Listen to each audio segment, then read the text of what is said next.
Topeng Benjang adalah seni tari, merupakan perkembangan dari seni benjang, di mana perlengkapan untuk mengiringi tarian tersebut tentu saja perlengkapan yang digunakan untuk mengiringi seni benjang.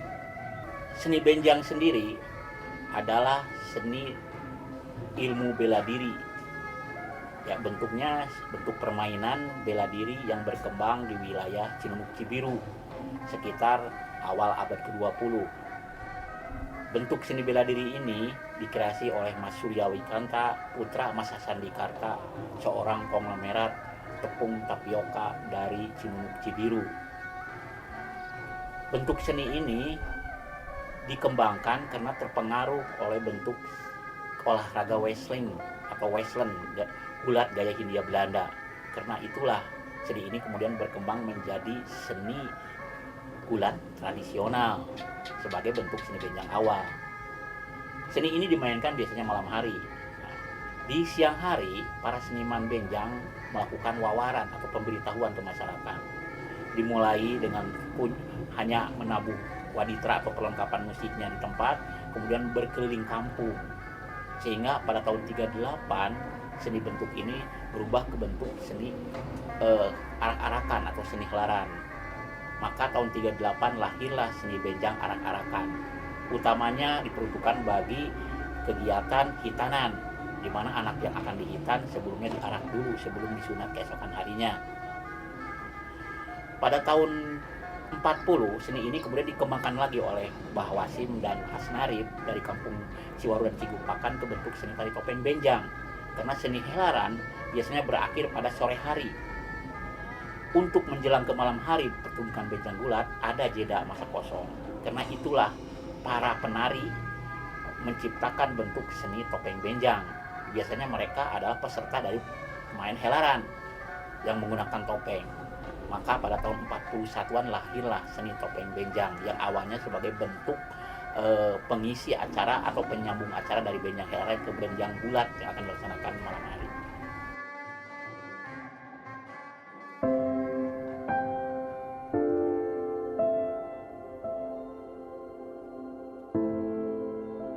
Seperti umumnya filosofi seni benjang, topeng benjang pun sama, yaitu hubungan antara manusia dengan penciptanya, di mana manusia diwakili oleh 4 karakter yang dimainkan pada tarian topeng benjang oleh seorang penari dalam mengganti topeng sebagai sebuah karakter. Di sana dimainkan 4 karakter. Pertama, karakter putri, yaitu menggambarkan seorang yang cantik, sempurna, kaya. Kedua, topeng bobodoran, biasanya diwakili oleh topeng simenyon atau bobodoran atau emban. Ini menggambarkan seorang rakyat biasa yang jelek, kocak tapi jujur. Yang ketiga adalah tarian topeng satria.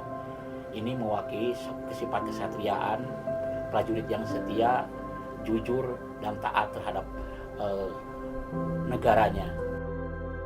Yang keempat adalah topeng rahwana. Ini mewakili orang yang berkuasa tetapi angkara murka dan jahat.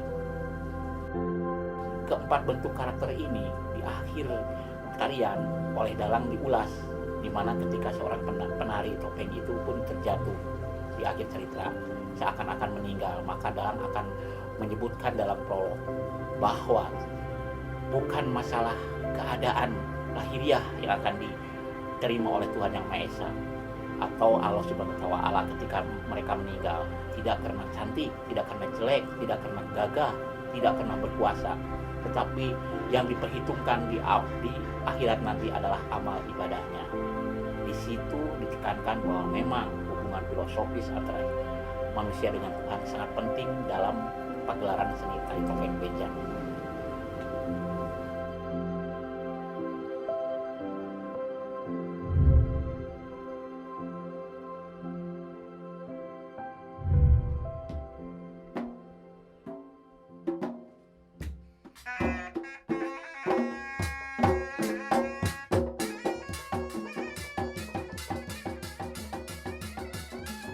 Nama saya itu luasnya ya Neng Yulia gitu. Neng itu sebenarnya dari khas Sunda.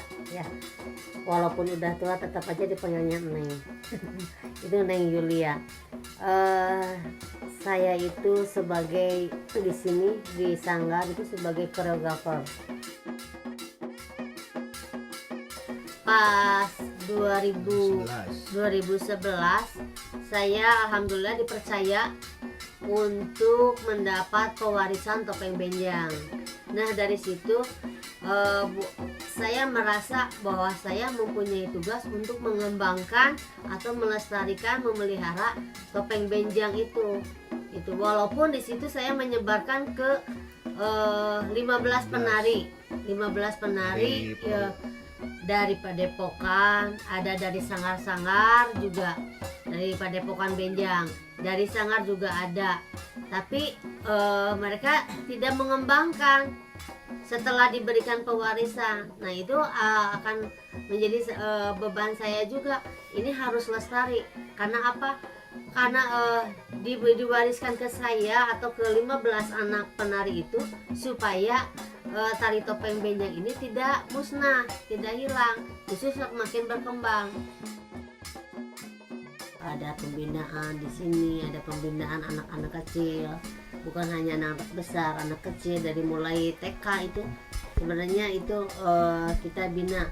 Alhamdulillah respon dari masyarakat. Kalau masalah ke topeng benjang justru itu ada hambatan di situ. Karena apa? Tidak semua masyarakat tahu topeng benjang gitu.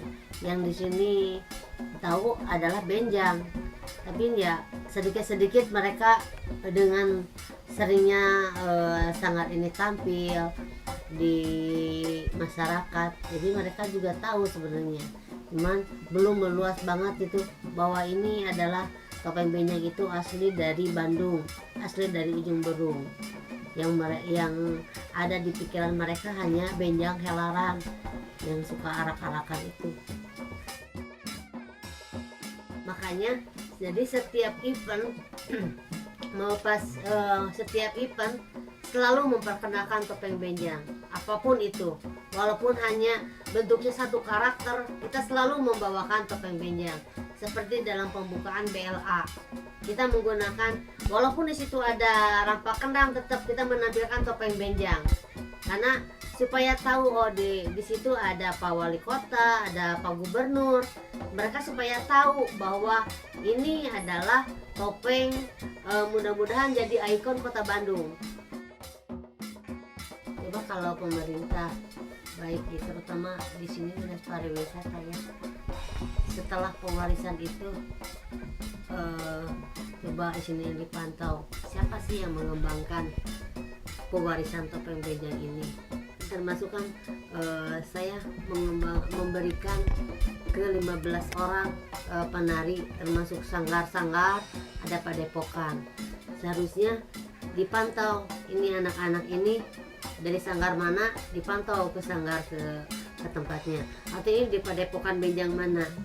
Jadi apalagi misalkan di sini ada saya yang langsung menerima pewarisan, pemerintah dari dinas pariwisata nggak ada yang kesini memantau sejauh mana perkembangan topeng benjang yang Teh Yuli misalkan dilestarikan, dikembangkan, terus sejauh mana, punya apa sih dari topeng benjang, apa sih kekurangannya. Saya juga alat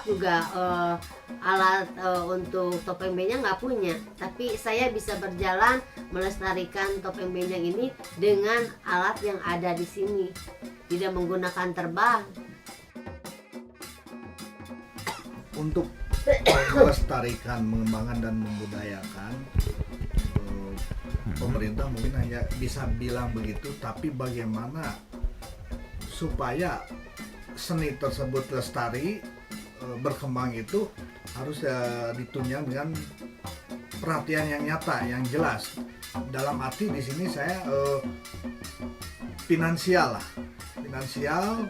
Ibarat kita harus melestarikan alam, otomatis kan harus beli benihnya, harus beli segalanya kan, baru hasilnya didapat. Seni pun seperti itu gitu kan, harus di bibitnya itu harus diberi apa gitu kan, diberi pupuk lah kalau alam itu.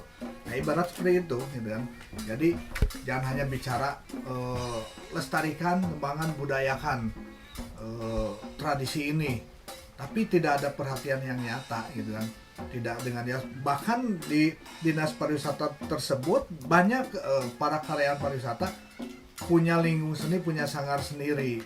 Akhirnya mereka lah yang dipakai gitu kan, karena mereka tahu di dalam dinas pariwisata tersebut gitu kan, sehingga yang di luar tidak bisa masuk, kebanyakan seperti itu gitu kan.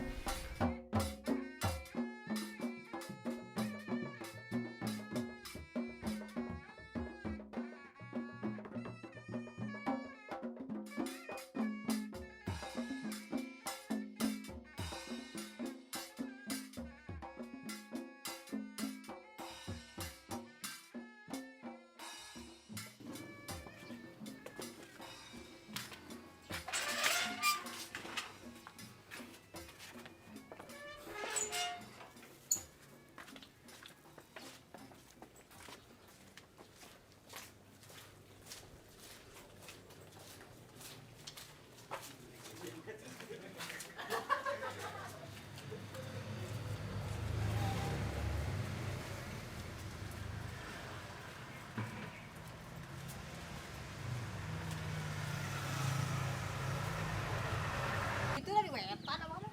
Oh, ini di itu? Rumah nama di dia, nama mana yang dikenal mah. Mau nampi kok itu atuh teh?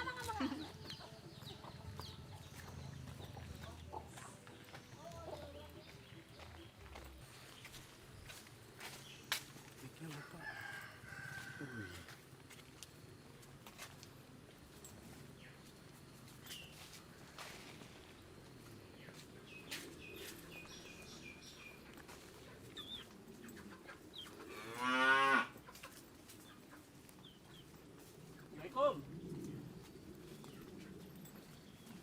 Aduh, dengan dia apa? Abis teh kamu buka itu pun masuk teteh. Dia itu. Awasnya. Nah, ini adalah Basadik, tergolong manusia langka karena beliau ini adalah salah satu dari 2 seniman topeng benjang yang masih tersisa. Beliau sehari-harinya bekerja sebagai seorang petani. Basadik ini tergolong memang penelit topeng yang paling muda. Karenanya kita masih bisa menghubungi beliau dan kita akan berbincang beberapa waktu ini tentang pengalaman beliau semasa beliau masih aktif bermain topeng benjang. Sekitar tahun 60-an Basadik bermain menjadi topeng benjang untuk grup topeng benjang aneka warna pimpinan Bah Sumarta dari Cigupakan. Bah, urang ngobrol aja nama lah. Ya. Abdi naroskeun ya. Naon sababna Abah ieu mah tos mutuskeun hoyong jadi pemain topeng. Kan urang sadina teh sepuh teh petani kan ya. Nah, gitu nah resep nah kumaha aya dorongan hoyong menjadi pemain topeng, apakah misalnya Abah ningali batur main topeng kumaha tah? Ngada ka topeng mimiti nama ka Ningali budak itu di Bangkar Maja. Baheula teh kapung Bangkar teh tahun sabaraha tah 50-an nya. Nya Mang Dana. Ka Mang Dana diajarna kieu. Mangka tas iring-iringan teh kudu nopeng. Kudu nopeng gerbakarana. Ai pimpinan teh tukang calopetnya teh buru bingung. Saha tapi pimpinan teh? Emang cuma eta Bangkar Maja. Oh, Bangkar Maja. Bingung. Nya kuari dituntun ka pipir. Ayeuna si lain cenah teu bisa coba. Lah ayo cenah tuntun ka pipir. Dibere warung kenek sok na beuh. Oh gitu. Sok iga. Lah dibere pangtil jumbang berkitu geus sok maju. Daripada dibere cai. Jorong kenek bisa, tapi dia tuluy geus bisa. Ajeuna mah cenah buku amatan, maneh kudu diajar. Tas nabuh diajar. Waduh kapungkur teh menang 3 minggu saya duit di 50.000. Coba 50.000. Tetep ngayarnya. Ya mayar. Gitu. Keur sasajen tuluy teh nyaretkeunana sapuketan sagala rupa mandi 7 rawang.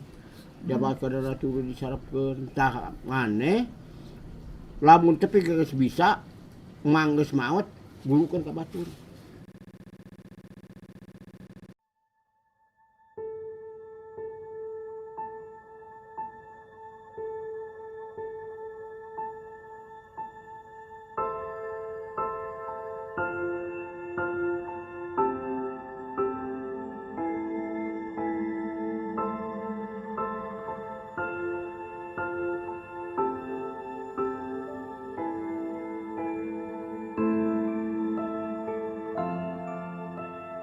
Nah itu jadi kepedulian saya, keprihatinan dan kepedulian saya terhadap seni tradisi, dan bahkan saya waktu zaman pada Darosada aja saya sudah mengucapkan bahwa sampai titik darah terakhir sekalipun kondisi apapun saya akan membangun seni tradisi. Tapi yaitu intinya saya membangun seni ini untuk kelangsungan anak-anak supaya mempunyai masa depan yang jelas lah gitu.